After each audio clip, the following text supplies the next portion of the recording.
He looked his wife straight in the eye and told her the complete, unfiltered truth. 24 hours later, he was sleeping in a motel, wondering what the hell just happened. You won't believe what happens next. Before we continue, please subscribe to this channel and hit the notification bell. What I'm about to share with you will explain every confusing fight you have ever had with a woman. And trust me, once you understand this, you will never fall into the trap again. Here is the brutal truth about why some women lose their minds when you tell them the truth. Richard was 53 years old. He had been married to his wife Helen for 22 years. He was an engineer, logical, straightforward, the kind of man who believed that honesty was the foundation of any good relationship, and that belief almost destroyed his marriage. It started on a Tuesday evening. Helen came home from a business meeting looking exhausted and frustrated. She had been working on launching her own marketing consulting firm for the past 6 months. She had quit her stable corporate job, invested their savings, and poured everything into this dream. But it was not going well. Clients were not calling back. Her website was getting traffic but no conversions. She was burning through money faster than she was making it. And Richard could see it. He could see the numbers. He could see the pattern. He could see that unless something changed dramatically in the next 60 days, this business was going to fail. That Tuesday evening, Helen sat down at the kitchen table and said, "I think things are finally turning around. I have a good feeling about this. I think we are on the verge of a breakthrough." And Richard made the fatal mistake. He decided to be honest. He said, "Helen, I need to be real with you. The numbers do not support that. You have been saying things are turning around for 4 months now, and they are not. We have lost $18,000. You are not getting new clients. And unless something changes fast, this is not going to work." Richard said this calmly, with no anger, no judgment, just facts. He thought he was being helpful. He thought he was being a good partner by giving her a reality check. He thought she would appreciate his honesty. You know what happened next nuclear war? Helen's face turned red. Her eyes filled with tears. And then came the explosion. "You do not believe in me. You never believed in me. You have been waiting for me to fail this whole time. You want me to fail because you cannot stand to see me succeed. You are jealous. You are controlling. You are trying to crush my dreams." Richard sat there stunned. He had not said any of that. He had just stated the objective facts. But to Helen, facts were not facts. They were attacks. For the next 3 days, Helen did not speak to him. She slept in the guest room. She refused to eat meals with him, and when she finally did speak, it was to tell him that he owed her an apology for being cruel and unsupportive.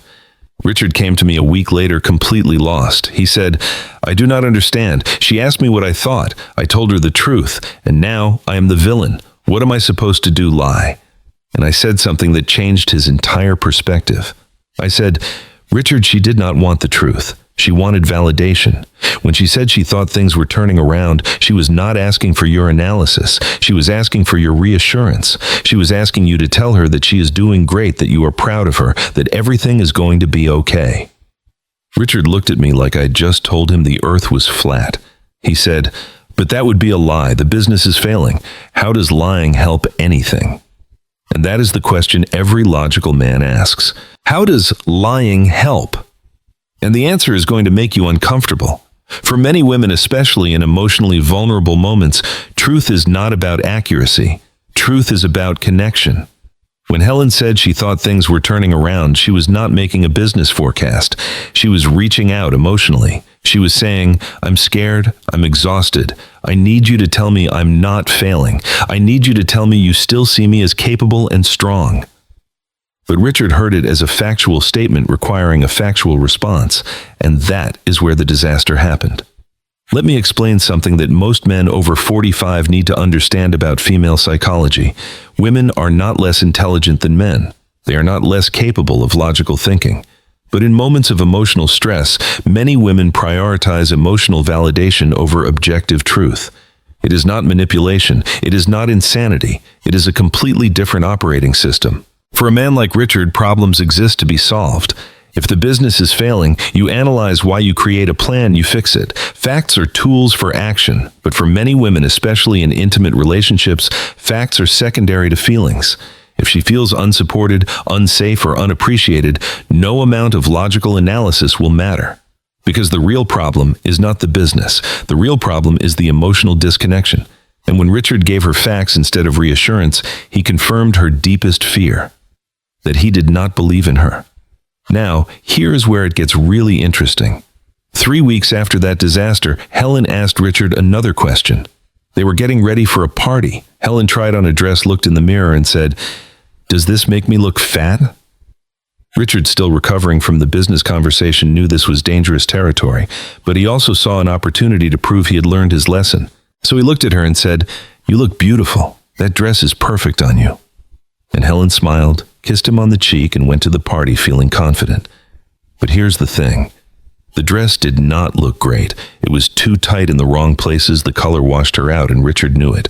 But he lied, and Helen knew he lied. She knew the dress was not perfect, but she did not care. Because the lie was not about the dress. The lie was about Richard choosing her feelings over his own perception of reality. The lie was proof that he loved her more than he loved being right, and that in Helen's emotional world was what mattered. Now, let me pause here and say something important. I'm not telling you this is healthy. I'm not telling you this is fair. I'm not telling you that you should lie to your wife or girlfriend about everything. What I'm telling you is that this is the reality for many men in long-term relationships. And if you do not understand the game being played, you will lose every single time. Let me give you another example from a different client. His name was James, 58 years old, married for 31 years to a woman named Patricia. They were at dinner with friends one evening. One of Patricia's friends, a woman named Monica, was there with her new boyfriend. Monica was 45, attractive, well-dressed, clearly putting in effort. On the drive home, Patricia turned to James and said, "So do you think Monica is prettier than me?" James knew this was a trap. He had been married long enough to recognize the setup, so he said, "Honey, you are the most beautiful woman in the world to me." But Patricia would not let it go. She said, "No, I am asking objectively, just as a man looking at two women who is more attractive."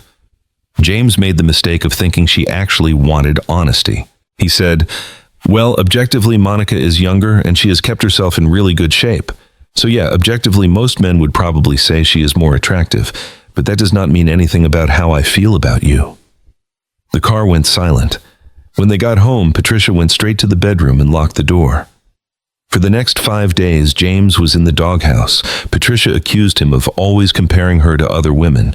She said he obviously wanted someone younger. She said he never found her attractive anymore. And James sat there completely baffled because he had just answered her question honestly, the question she specifically asked him to answer honestly. But here is the secret. When a woman asks you a question that seems to invite honesty, she is almost never actually inviting honesty. She is testing you. She is testing to see if you will prioritize her emotional comfort over objective truth. And if you choose truth, you fail the test. Now I know what you're thinking. This is insane. This is manipulative. This is unfair. And you are right. It is all of those things, but it is also reality. And you have two choices. You can spend the rest of your life being angry about how unfair it is, or you can learn to navigate it. Richard eventually figured this out. After the business conversation disaster, after weeks of tension and therapy sessions and long talks, Richard learned a critical skill. He learned to recognize when Helen was asking for information versus when she was asking for reassurance. And the difference is subtle but important. When Helen came home and started talking about work, Richard started asking questions first. Do you want my thoughts, or do you just need to vent? Are you looking for solutions, or do you need support? Is this a strategy conversation, or is this an emotional conversation? And most of the time, Helen would say she just needed support. And Richard learned to say things like, "That sounds really hard. I'm proud of you for pushing through this. How can I help?" He learned to give her the emotional validation first before ever offering facts or advice. And you know what happened? Their fights decreased by about 70%, not because Helen became more rational, not because Richard became a better liar, but because Richard learned to speak her language. He learned that in intimate relationships, being right is often less important than being connected. Now here's the part that is going to make some of you angry. I'm not saying you should never tell your wife the truth. I'm not saying you should become a spineless yes man who agrees with everything she says. What I'm saying is that you need to pick your battles. You need to understand the difference between truth that helps and truth that just makes you feel superior. Richard could have let Helen's business fail on its own without rubbing her face in it. He could have supported her emotionally while quietly preparing for the financial fallout.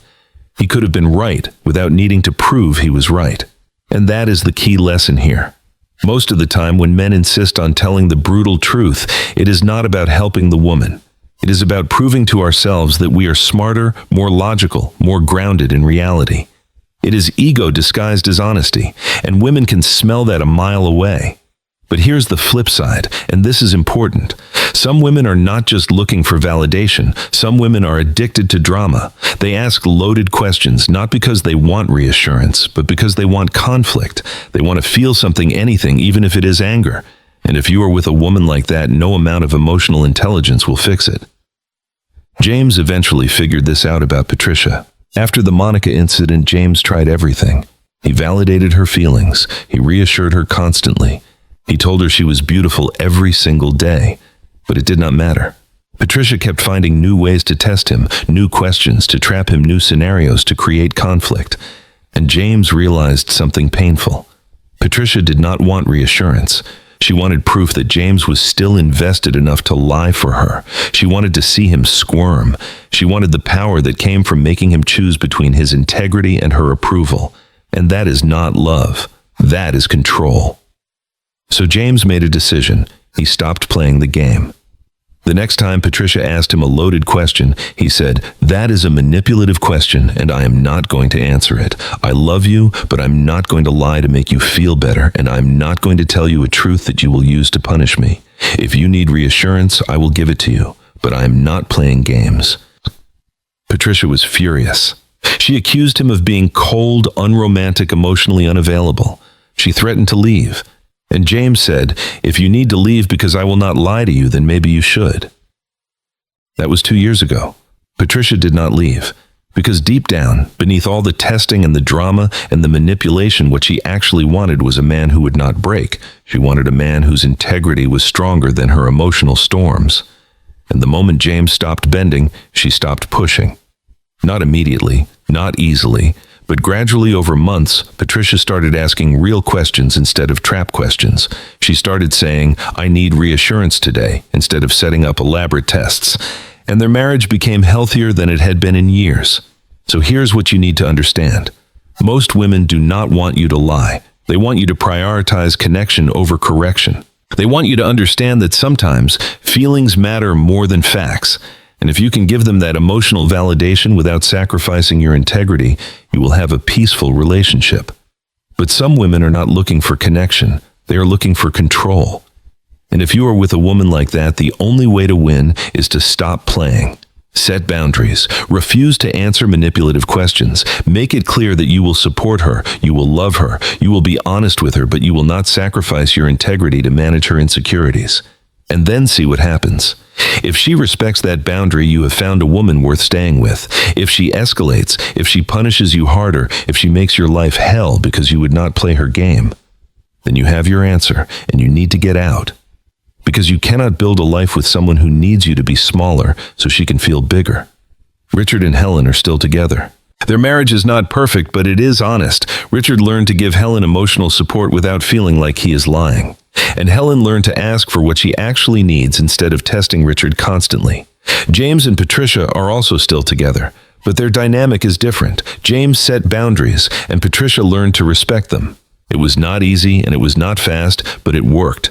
So here is my advice to you. If you are in a relationship where every honest answer leads to a fight, start paying attention to the pattern. Is she asking for reassurance and you are giving her facts, or is she asking manipulative questions designed to trap you? There is a difference, and once you figure out which one you are dealing with, you will know what to do. Give her the validation she needs if she's genuinely asking for connection. But set hard boundaries if she's just testing your willingness to break. And most importantly, stop feeling guilty for being honest.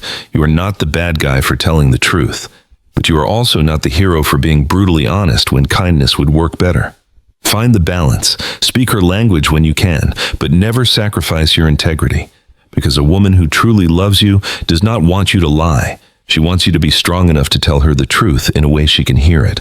And if she cannot handle that she is not the right woman for you, if this resonated with you, do me a favor, subscribe to this channel, hit the notification bell, share this with another man who needs to hear it, because the truth you just heard, most men will spend decades figuring out on their own, or they will never figure it out at all. They will just keep getting punished for being honest, or keep lying to keep the peace until one day they wake up and realize they do not recognize themselves anymore. Do not be that man. Understand the game. Learn the rules, and then decide if you want to play. Thanks for watching. Take care of yourself, and remember, the truth will set you free. But first, it will make you sleep in a motel for a few nights.